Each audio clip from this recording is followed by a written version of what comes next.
ایک بادشاہ کی بیوی بہت ہی خوبصورت تھی اور بادشاہ اس سے بہت زیادہ پیار کرتا تھا۔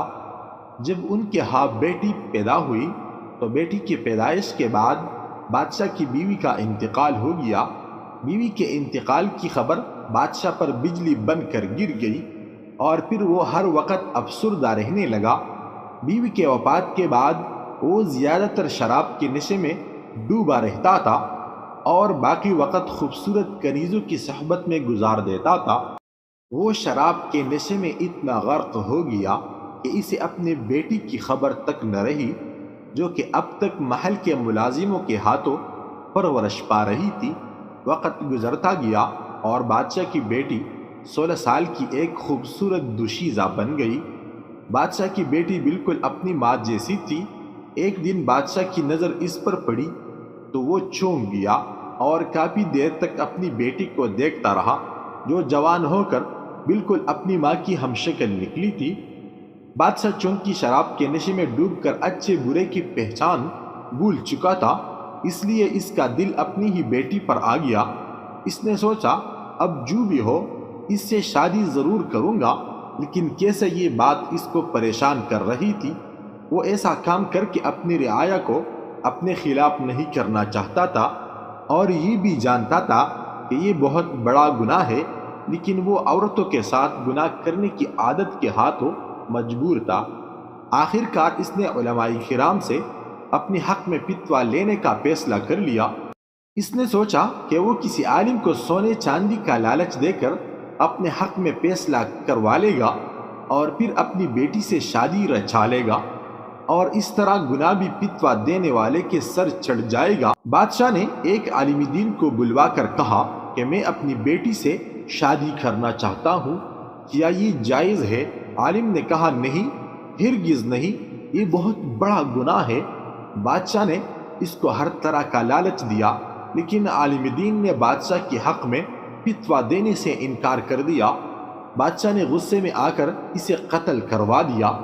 پھر دوسرے عالم سے کہا کہ اس کے حق میں فیصلہ دے، لیکن اس نے بھی انکار کر دیا۔ بادشاہ نے اسے بھی قتل کروا دیا اور اسی طرح پھر تیسرے عالم دین کو بھی قتل کروا دیا۔ آخر کار بادشاہ نے چوتھے عالم دین کو بلوا کر فتویٰ مانگا اور پوچھنے لگا کہ کیا میری بیٹی مجھ پر حلال ہو سکتی ہے، میری بیوی بن سکتی ہے؟ عالم دین نے کہا ہاں بن سکتی ہے، اس میں کوئی مضائقہ نہیں ہے۔ بادشاہ یہ سن کر بہت حیران ہوا اور پوچھا کہ وہ کیسے؟ عالم دین نے بادشاہ کی آنکھوں میں دیکھ کر کہا اے بادشاہ، اللہ تعالی کے نبی کا فرمان ہے کہ جب تم حیا نہ کرو تو پھر چاہے جو مرضی کرو۔ جب تم نے بے حیا بن کر سوچ ہی لیا ہے تو تم پر سب کچھ جائز ہے، کیونکہ تم بے حیا بن چکے ہو۔ اتنا سننا تھا کہ بادشاہ کو اپنی غلطی کا احساس ہوا اور وہ رونے لگ گیا اور اپنے گناہوں کی معافی مانگنے لگا۔